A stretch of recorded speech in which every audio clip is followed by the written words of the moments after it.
দিয়েছিলে সে কথা কি তোমার মনে পড়ে না? ত্রেতা যুগে তুমি ছিলে দশরথ বনিতা। বনিতা মানে বউ বা স্ত্রী। তোমার নাম ছিল কৈকেয়ী। রাজা দশরথ যখন যুদ্ধে ক্ষতবিক্ষত হয়ে ঘরে ফিরে এসেছিলে, তুমি তাকে সেবায় সন্তুষ্ট করেছিলে। রাজা দশরথ সেবায় সন্তুষ্ট হয়ে তোমাকে দুটি বর দিতে চেয়েছিল। তুমি বলেছিলে আমি আজ দেব না, সময় হলে চেয়ে নেব। এ ঘটনা কিন্তু আমরা সবাই জানি বাবা।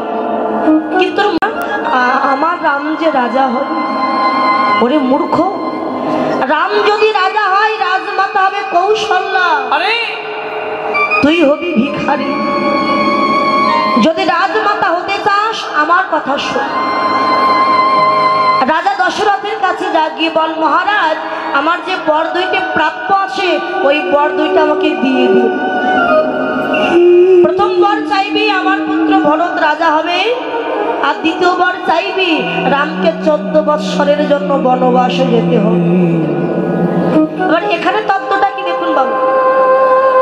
মা কৈকেয়ী আশেপাশে বাড়ির কিছু মন্ত্রণা আছে, আপনাকে দেখে কুমন্ত্রণা দেবে। এই খুব যে ভক্ত হয়ে গেছে, আপনি যে তিলক দিবেন, তিলক দিয়ে রাস্তায় বাহির হবেন, পাশের বাড়ি দিদি বলবো, ও দিদি খুব যে ভক্ত হয়ে গেছে গো। আপনি তিলক দেবেন না এমনি রাস্তা, কিন্তু যে প্রকৃত সতী যদি অর্থ না থাকে সে সতী নয়, সে অসতী।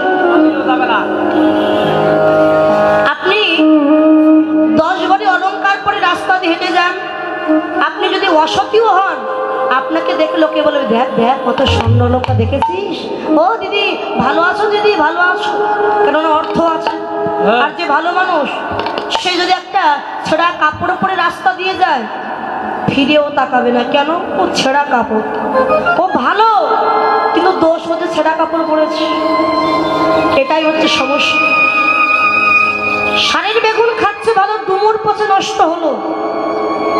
এই কলিযুগে দেখুন বাবা, ডুমুর কচু শাক আপনারা সবাই চেনেন। ডুমুর হয় বাগানে, কচু শাকও হয় বাগানে। ডুমুর কচু শাক খেলে দেহের কোনো ক্ষতি হয় না, উপকার হয়।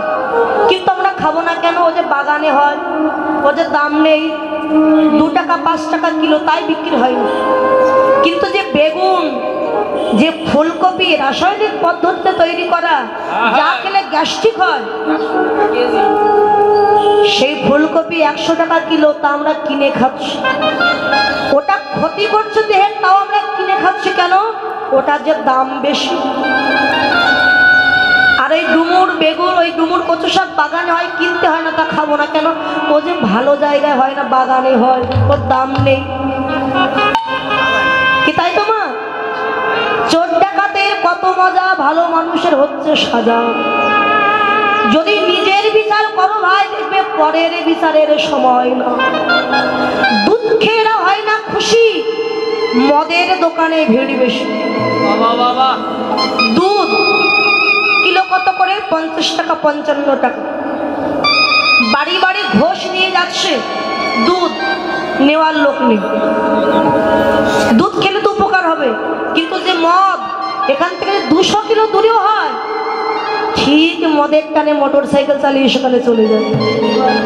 ও ক্ষতি করছে, ওটা আমরা যা কিনে খাচ্ছি, কিন্তু দুধ উপকার করছে, আমরা কিনে খাচ্ছি না। তাই কলির মানুষ ভালো মানুষের কোনো দাম দিতে চায় না। তবে একটা কথা মনে রাখবেন, যে আমাকে কেউ দাম দিচ্ছে না বলে আমি যার ভগবানকে ডাকবো না, এমনটা নয়। এখানে জাগতিক জগতের দাম পেয়ে, আপনার সম্মান পেয়ে কি লাভ, যদি আমি ভগবানের কাছে সম্মান পেয়ে বসে থাকি? সেই জায়গায় যদি আমার সম্মান হয়, এই জড় জগতের সম্মান পেয়ে তো আমার লাভ না। তাই কৈকেয়ী ভজন পথে যেতে দিল না, বাদী হলো। যেই কুমন্ত্রণা কানে এসেছে, কৈকেয়ী গেছে দশরথের কাছে, মহারাজ কৈকেয়ী এসেছো, বলো কি চাও? আমার যে বর দুইটি প্রাপ্য আমি নিতে এসেছে, আমায় দিয়ে দিন। বলো কি বর চাও? আমার প্রথম বর, আমার পুত্র ভরত হবে অযোধ্যার রাজা। রামকে 14 বৎসরের জন্য শুধু এইটুকু বলেছে, কিন্তু পরের টুকু আর বলতে পারল না। কেন? কইকেয়ীর বদনে বলার আগে নিজের আত্মা বাদী হয়েছে। কইকেয়ী, বলিস নয় অমন করে, কোটি জন্ম সাধনা করে যে চরণ পাওয়া যায়, যে চরণ পাওয়ার জন্য কত মুনি ঋষি কাঁদে, তুই আজকে মা হয়ে তাকে পুত্র রূপে পেয়েছিস, তাড়িয়ে দিস না, তোর অপরাধ হবে, তাড়িয়ে দিস। তবু কইকেয়ী মাতা কারোর কথা শুনল না, বরটা চেয়েই ফেলল। দ্বিতীয়বার রামকে 14 বৎসরের জন্য বনবাসে যেতে হবে। কথাটা শুনে সঙ্গে সঙ্গে দশরথ আছাড় খেয়ে পড়েছে কইকেয়ীর চরণ। কইকেয়ী, বলো না এমন কথা, তুমি যা চাইবে দেব, কিন্তু তুমি আমার রামকে তাড়িয়ে দিও।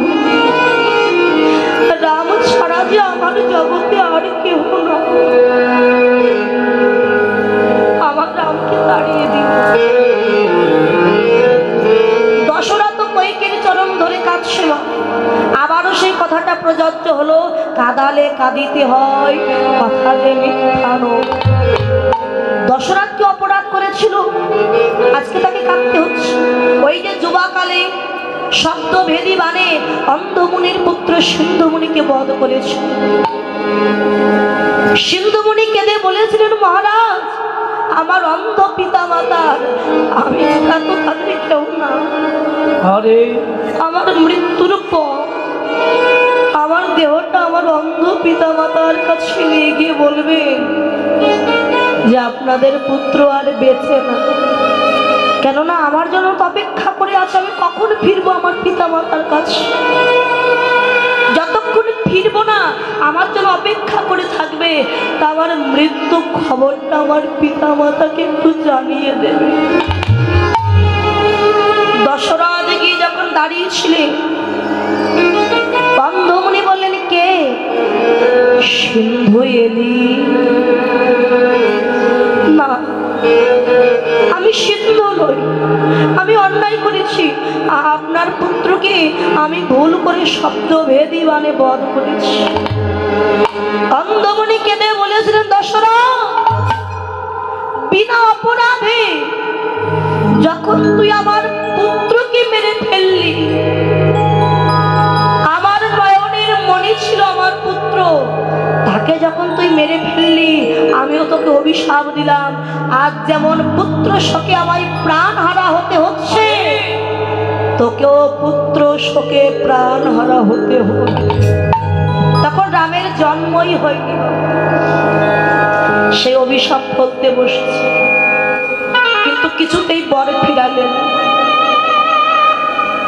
আচ্ছা মা, রাম তো ভগবান, ভগবান কি না করতে পারে? রামকে পারতেন না যে মা কইকেয়ীর বদন দিয়ে কথাটা না বলাতে? আটকে দিলেও দিতে পারতেন, তবু বলালেন নিজে ইচ্ছা করে। রাম রাজা হবে। একদিন রাত্রেবেলা রাম গেছেন মা কইকেয়ীর কাছে। মা, কে? আমি রাম। এসেছিস বাবা? আয় আমার কাছে এসে বস। কিরে বাবা, কিছু চাই তো? এত রাত্রে এসেছিস? মা, তুমি তো আমায় খুব ভালোবাসো না, তা আমি যদি কিছু চাই আমাকে তুমি দেবে মা? বল তোর কি চাই, তোর জন্য আমার এই প্রাণ আমি দিয়ে দিতে পারি। মা গো, পিতা যদি রাজ্যাভিষেক করে আমায় রাজত্ব দিয়ে দেয়, সারা জীবন এই অযোধ্যায় রাজা হয়ে বসে থাকতে হবে, কিন্তু এই জঙ্গলের মাঝে আমার হাজার হাজার লক্ষ লক্ষ ভক্ত বসে দিবানিশে নয়নের জলে হারাম হারাম বলে, আমি যদি আমার ভক্তের মনোবাসনা পূর্ণ না করি, কেউ তো আমায় ভক্তের ভগবান বলবে না। তাই তোমার কাছে এই মিনতি, তুমি পিতার কাছে গিয়ে বলবে যে রামকে 14 বৎসরের জন্য বনে যেতে হবে।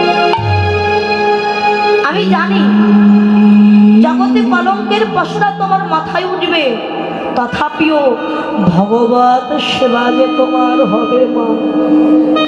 তোমার বনবাসে গেলেন ভালো কথা, 11 বৎসর নয়, 12 বৎসর নয়, 14টা বৎসর। সঙ্গে গেলেন কে?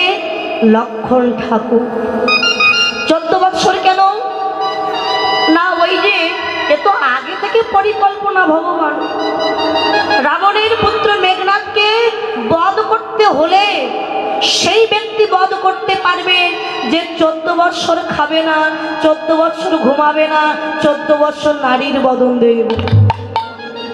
তাই তো সঙ্গে লক্ষণে গিয়েছিলেন যে 14 বৎসর ঘুমায়নি, নারীর বদন দেখিনি, 14 বৎসর অনাহারী ছিল। রাম ভিখারির বেশে দাঁড়িয়ে আছে। মাতা কৌশল্যা, রাম রাজা হবে তো আনন্দ উদ্ভাসিত হয়ে অর্ধ অবগুণ্ঠনে জ্বালানো প্রদীপকে হাতে নিয়ে নৃত্য করতে করতে ছুটি আসে। এমন সময় চরণে ধাক্কা লেগে রামের নামের জ্বালানো প্রদীপটি নিভে গেল। মায়ের মন তো সন্তানের অমঙ্গল হলে তার মা কিন্তু আগে বুঝতে পেরেছে আমার সন্তানের, আমার রামের কি তাহলে কোনো অমঙ্গল হবে নাকি অমঙ্গল হয়েছে। এগিয়ে গিয়ে দেখতে পেলে রাম ভিখারির বেশে দাঁড়িয়ে আছে। রাম, বাবা তুই ভিখারির বেশে দাঁড়িয়ে আছিস কেন? রাজ আবরণ অঙ্গে নয়, রাজ মুকুট খোলা। কি হয়েছে বাবা তো? মা গো আমি কিছু জানি না, তুমি মা কৈকেয়ীর কাছে গিয়ে জিজ্ঞাসা করো। এখানে তত্ত্ব দিলেন কি? রাম ভগবান আজকে ভিখারির বেশে দাঁড়িয়ে জগৎকে শিক্ষা দিলেন। জগৎ আমার দিকে চেয়ে দেখো।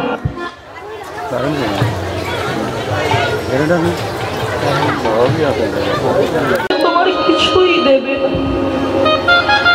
সেদিন পারের করে কি হবে জানো? এই ভক্তের চরণ ধুলি হবে। ভব পারের করে ভক্তের চরণ ধুলি হবে। ভব পারে করি প্রাণ পাখি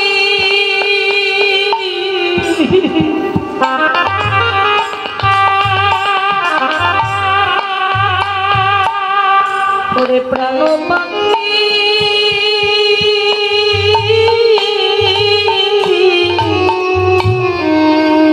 প্রাণ পাখি আমার বিদায় ভক্তের চরণ ধুলি হবে। ভব পারে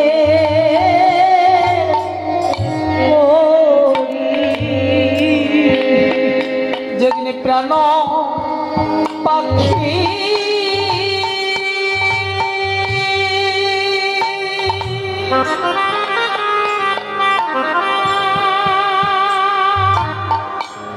প্রাণ পাখি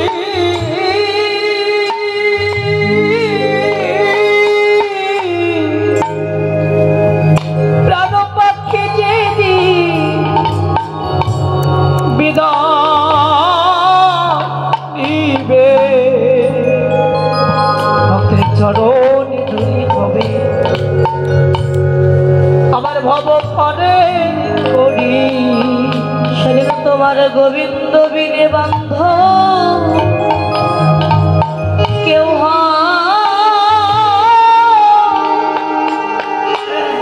কেউ হবে না।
সেদিনে প্রাণ গোবিন্দ বিনে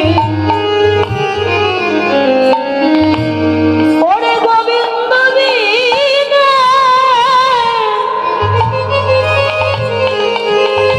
বান্ধব কেউ হবে না। যেদিন ভব পারে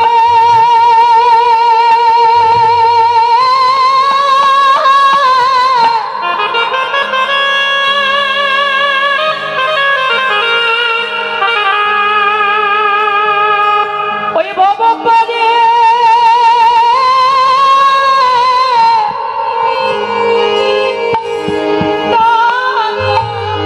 ডাকা শিবে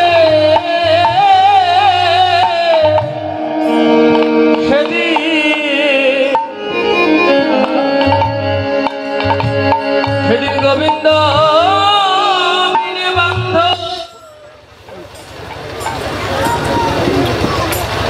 আইনা হবে না। সেদিনে একা একা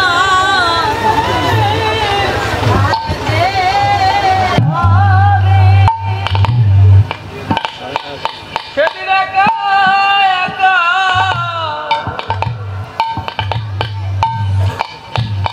একা যেতে হবে। যেদিন আমার ভবন মানে ডাকা শিবে দয়া আমায় একা একা যেতে হবে। যেদিন ভব বাড়ি ডাকা শিবে সেদিন একা একা একা যেতে হবে। সেদিন গৌর গোবিন্দ বিনে বান্ধব কেউ হবে না। ওমা যে দেহের প্রতি এত অহংকার করছে আমার, এই রক্ত মাংস গড়া দেহের প্রতি এত অহংকার, যেদিন ডাক আসবে চার বন্ধু কাঁধে নিয়ে বদনে বল হরি বল বলতে বলতে নিয়ে যাবে ওই শেষ ঠিকানা শ্মশান ঘাটে, চিতার উপরে তুলে দিয়ে এই দেহের গতি কি করবে জানো? পুড়িয়ে তোমার দেহটা ছাই করে দিবে। ও তোর সোনারি অঙ্গ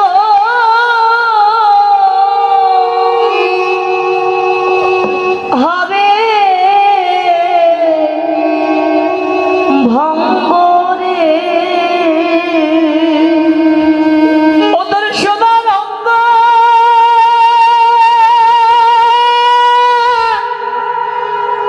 হবে অঙ্গরে। ও তুই যেদিন পুড়ে হবি ছাই নীল আকাশে যাবি রে ওরে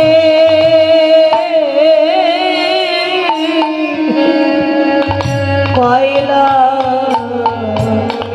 রে ধোয়া অতই নীল আকাশে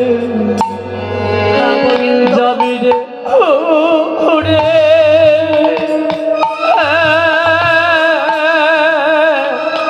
কয়লারি ধোঁয়া কতই নীল আকাশে যাবি রে ওরে।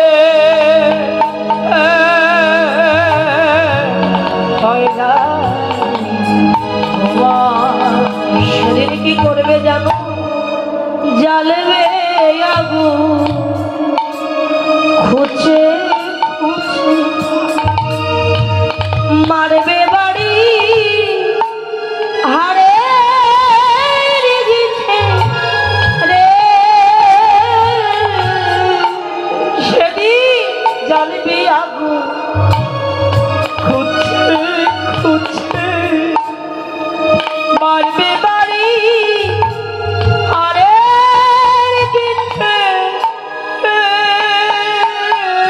যখন আমার দেহে আগুন লাগবে না, তারা কি করবে জানো? লাঠি দিয়ে খুঁচিয়ে খুঁচিয়ে আগুন লাগিয়ে দেবে।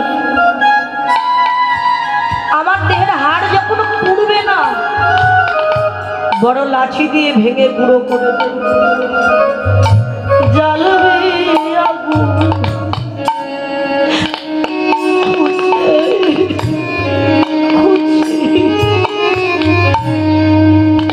মারবে বাড়ি, আরে গিঠে রে, সেদিন জ্বলবে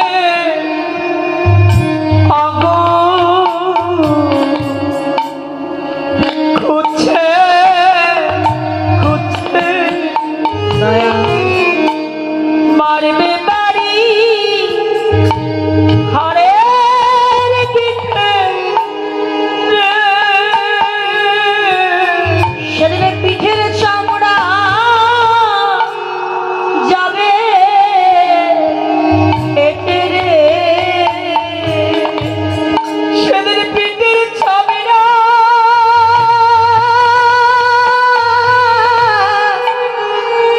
যাবে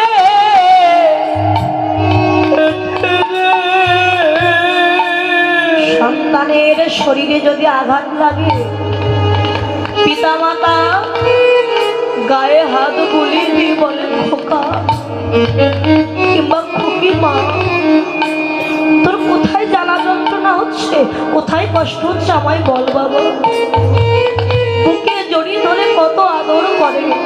পিতামাতার আদর পেয়ে সন্তান কষ্ট ভুলে যায়, কিন্তু যেদিন পিঠের চামড়া ফেটে যাবে, সেদিন হাত বুলাবে কে তোর নীল আকাশে যাবে রে ওরে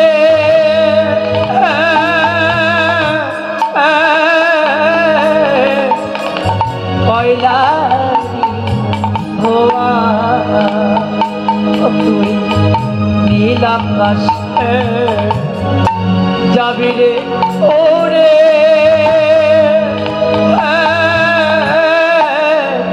কয়লারি ধোয়া।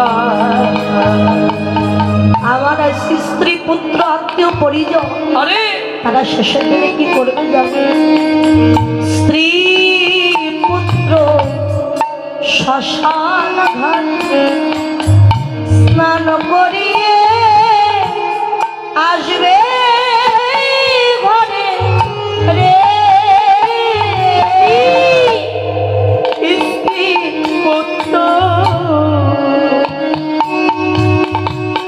এই শ্মশান ঘাটে স্নান করিয়ে তাই আসবে ঘরে।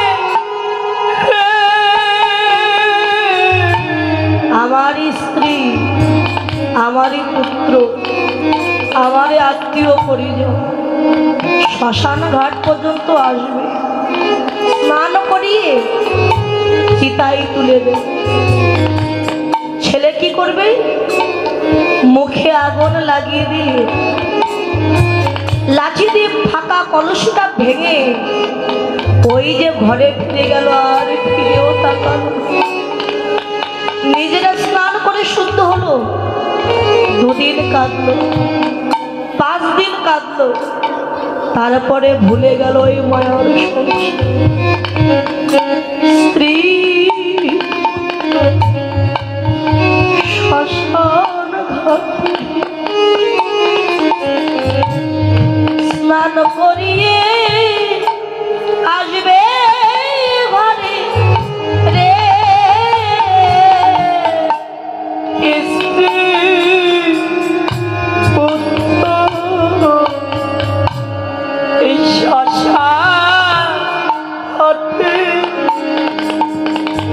স্নান করিয়ে তারা আসবে ঘরে।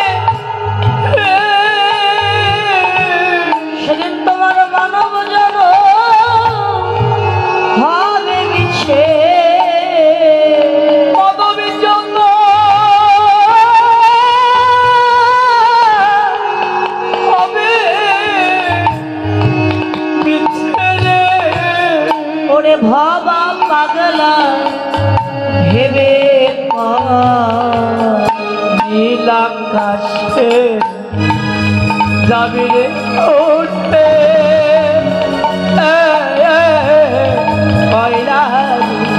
তোমার নীলাকাশে যাবি রে জোরে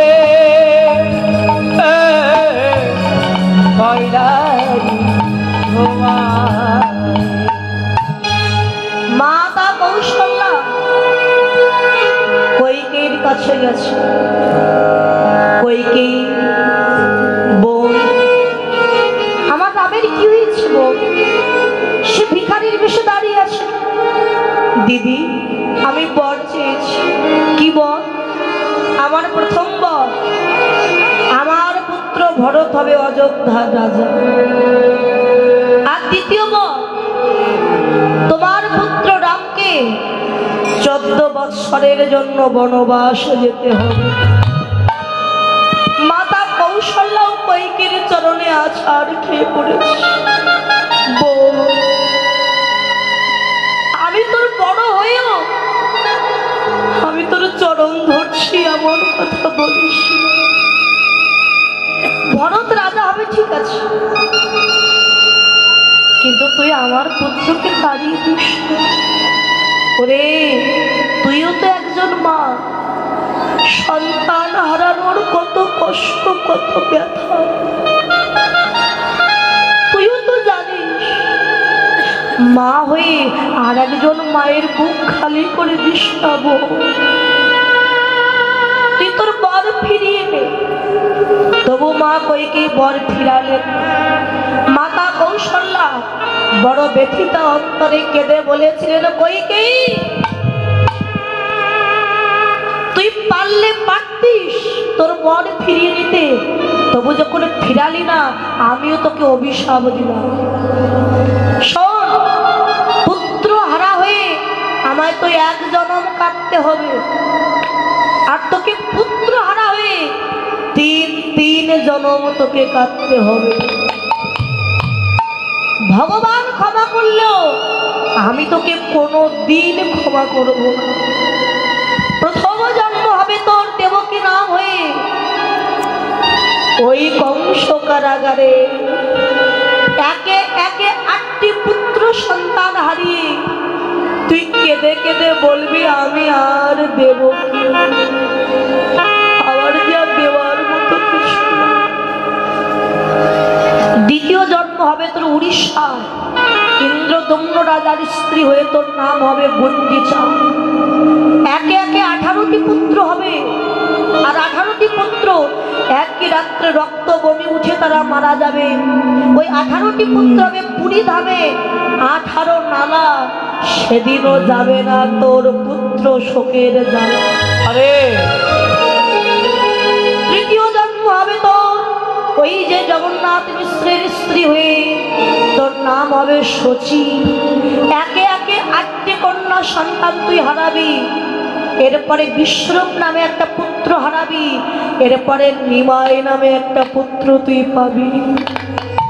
ওরে, সেই নিমাইও তোকে কাঁদিয়ে চলে যাবে। সেদিন তুই বুঝবি সন্তান হারানোর কত জ্বালা, কত যন্ত্রণা। সেই সতী মাতা নদীয়ার পথে পথে হার নিমাই, প্রাণ নিমাই বলে কাঁদছে। একটা বৃক্ষের কণ্ঠ জড়িয়ে ধরে বলে, বৃক্ষ, তুমি কি বলতে পারো আমার নিমাই কোন পথ দিয়ে চলে গেছে? একটা পশুর কণ্ঠ জড়িয়ে ধরে বলে, পশু, তুমি কি বলতে পারো আমার নিমাই কোন পথ দিয়ে গেছে? ওরে নিমাই, সন্ন্যাসেতে যাই ওরে নিমাই,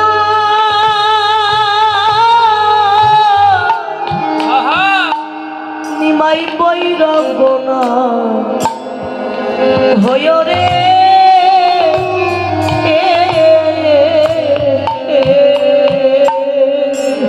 ওরে নিমাই,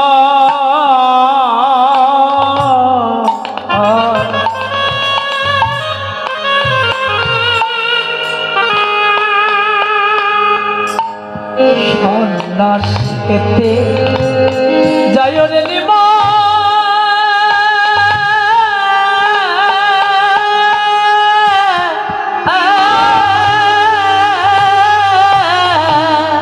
যাস না বাবা আমার ছেড়ে ওরে বই রাখো না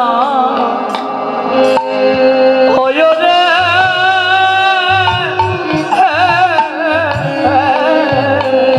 আর নগরেতে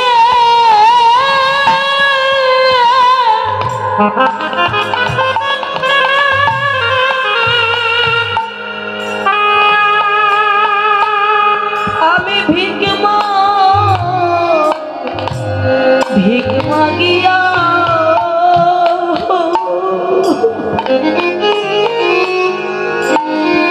আমি তোমায় সেবা জীবনে নিমা ফিরে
একবার মায়ের কোলে ফিরে আই রে বাবা একবার মায়ের কোলে ফিরে আই রে বাপ তোরে হতভাগিনী মাঝে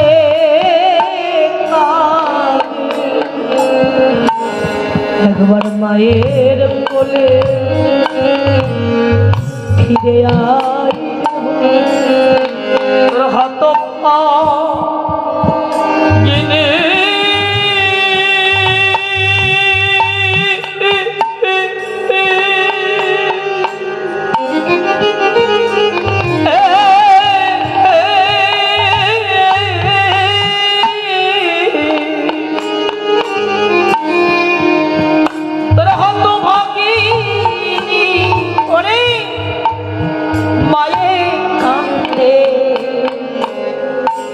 একবার মায়ে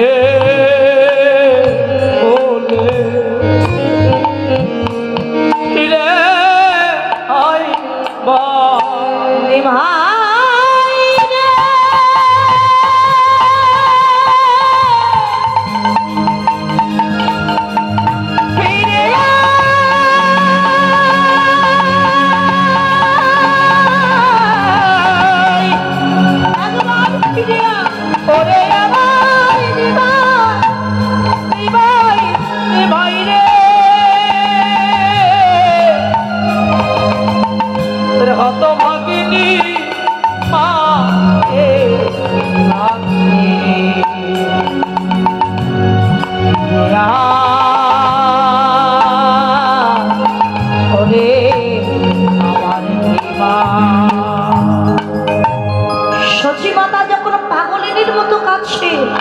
বিষ্ণুপ্রিয়া সচী মাতার কাছে গিয়ে মাকে সান্ত্বনা দিচ্ছে, মা অমন করে কেঁদো না মা, তুমি যদি অমন করে কাঁদো তোমার সন্তানকে সন্ন্যাসে গিয়ে ভালো থাকতে পারবে বলো?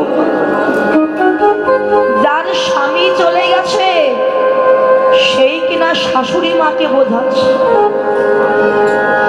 সচী মাতা বিষ্ণুপ্রিয়াকে ডেকে বলে, অভাগিনী আমায় জ্ঞান দিচ্ছিস মা? চেয়ে দেখনি মা, আমার ঘরের বধূ বিষ্ণুপ্রিয়া, সে জ্বলন্ত অগ্নি, তাহারে কেমনে রাখি আমি দিয়া মুখের বাণী। একবার ফিরে মহাপ্রভু যখন চলে গিয়েছিলেন, প্রভুর বয়স ছিল 24 বৎসর আর বিষ্ণুপ্রিয়ার বয়স ছিল 14 বৎসর। যে 14 বৎসরের ছেলে মেয়ে এখন স্কুলে লেখাপড়া করছে। প্রভু চলে যাওয়ার পর থেকে কোনোদিন পালঙ্কে ঘুমায়নি। স্বামী সেবা দেখুন কেমন, সতী নারী যারে বলে। প্রভু শুধু সন্ন্যাস মন্ত্র নিয়েছিলেন আর ঘরে বসে সন্ন্যাস ধর্ম পালন করেছিলেন বিষ্ণুপ্রিয়া। মাটিতে খড় বিছিয়ে ঘরের উপরে ঘুমাতে, প্রত্যেক দিন প্রভাত কালে উঠবে, উঠে কিছু তন্ডুল মানে চাউল, একটা করে চাউল দিয়ে কৃষ্ণ নাম জপ করে রেখে দেবে, যেমন মালা জপ করে একটা করে গুটি ধরে। সকাল থেকে সন্ধ্যা পর্যন্ত যে কয়টা চাল হতো তাই দিয়েই অন্ন রন্ধন করে আগে মহাপ্রভুর জন্য নিবেদন করে, সেই নিবেদিত প্রসাদ বিষ্ণুপ্রিয়া নিজে সেবা করত। এত ভক্তি তার। আর এই ভক্তির জোরে একদিন মহাপ্রভু আবার নবদ্বীপে ফিরে এসেছিলেন। তিনি যে ভক্তির কাঙাল, কেমন ভক্তি দিয়ে ডাকলো, না এসে থাকতে পারল। রাত 12টায় ভাবুল্লাস দুয়ারে কড়া নাড়া পড়েছে। সতী নারী তো, আমরা যেমন আগে ঘরে দরজা খুলে দেখি কে এসেছে, মাথায় ঘোমটা দিয়ে মাথাটা নিচু করে দুয়ারটিকে খুলে দিয়ে বলছে কে? প্রভু বললেন, প্রিয়ে, আমায় চিনতে পারছো না? আমি চৈতন্য দেব। ওমা, আপনারা যদি জানতে পারেন আপনাদের স্বামী কোথাও চলে গেছে না বলে 1 বৎসর পরে যদি ঘরে আসে, দরজা খুলে যদি জানতে পারেন স্বামী এসেছে, তখন কোনো বাধা নয়, ছুটে গিয়ে আগে স্বামীকে জড়ি ধরে বলবেন না যে তুমি কোথায় গিয়েছিলে আমায় ছেড়ে। বিষ্ণুপ্রিয়া জানলো যে তার স্বামী এসেছে, জড়িয়ে ধরা তো দূরের কথা, মাথা তুলে তাকালো। চৈতন্য দেব? কে চৈতন্য দেব? আমি তো চৈতন্য দেবকে চিনি। আমি যে শুধু আমার গৌর হরিকে চিনি গো। প্রিয়ে, দীক্ষা দেওয়ার পর তোমার গৌর হরি আজ চৈতন্য দেব ও হয়ে গেছে, হয়ে গেছে দীক্ষা দেওয়া। তবে কেন এসেছো তুমি আমার কাছে? অনুমতি নিতে এসেছি। অনুমতি দেব না? আমি দেব না অনুমতি। কেন দেব তুমি বলতে পারো? প্রভু, আমি যদি আমার গৌর হরিকে না পাই, তুমি তোমার কৃষ্ণকে পাবে কেমন করে বলো দয়া? তুমি কৃষ্ণকে পাবে না। প্রিয়ে, কে বলেছে তুমি আমায় পাওনি? আমি শয়নে স্বপনে তোমার কোলের উপরে বসে আছি, তাই এতদিন পরে এলাম। মাথায় ঘোমটা দিয়েছ, ঘোমটা ওঠাও, আমি তোমার বদনকে একবার দেখি। ঘোমটার আড়াল থেকে বিষ্ণুপ্রিয়া মাথা নাড়া দিচ্ছে। না, দেখাবো দেখাবো না আমার বদন। ও, আমি তোমাকে না বলেই চলে গিয়েছিলাম, তাই সেই অনুরাগে বদন দেখাবে না? আমি তাই বদন দেখাবে না তো? না প্রভু, তবে কেন তোমার বদন দেখাবে না আমায় বলো। এতক্ষণ পরে ওই বাচ্চা মেয়েটি হাউ হাউ করে কেঁদে উঠেছে। স্বামী, আমার মন যে চাইছে মাথার ঘোমটা তুলে একবার দু চোখ ভরে তোমায় আমি একটু দেখে নিই। কিন্তু আমি দেখতে চাইলেও যে দেখতে পারবো। কেন পারবে না? সাধুগুরু বৈষ্ণবের বদনে শুনেছি সন্ন্যাস মন্ত্র নেওয়ার পরে কোনো সন্ন্যাসী যদি তার স্ত্রীর বদন দর্শন করে তার সন্ন্যাস ধর্ম থাকে না। তাই তোমার যে সন্ন্যাস মন্ত্র নেওয়া হয়ে গেছে প্রভু,